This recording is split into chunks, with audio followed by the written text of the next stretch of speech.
ఈ 2026 పరాభవనామ సంవత్సరానికి రాజుగా బృహస్పతి గురువు గారు రాజుగా వివరించబోతున్నారు. అయితే మెయిన్‌గా క్రయ విక్రయాలు జరిపే వాళ్ళు, రియల్ ఎస్టేట్ వ్యాపారులు, పెట్టుబడి రంగాల్లో ఉన్న వాళ్ళు, ట్రాన్స్‌పోర్ట్ రంగాల్లో ఉన్న వాళ్ళకి ఒకటి నాగమణి, నాగమణిని నేను పంపిస్తాను. దీన్ని ఒక లాకెట్‌లా మీ మెడలో ధరించండి.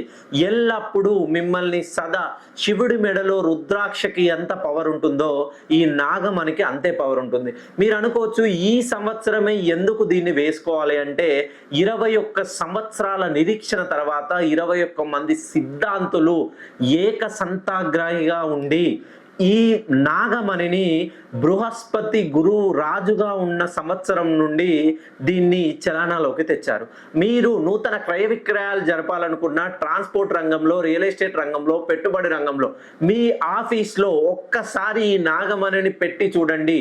మీకు జీవితంలో చెడు దృష్టి గాని, ఆర్థికంగా ఎంత నిలదొక్కుకుంటారంటే ఇది మాటల్లో చెప్పడం గాని, మీరు పెట్టుకున్న తర్వాత మీరే చెప్తారు.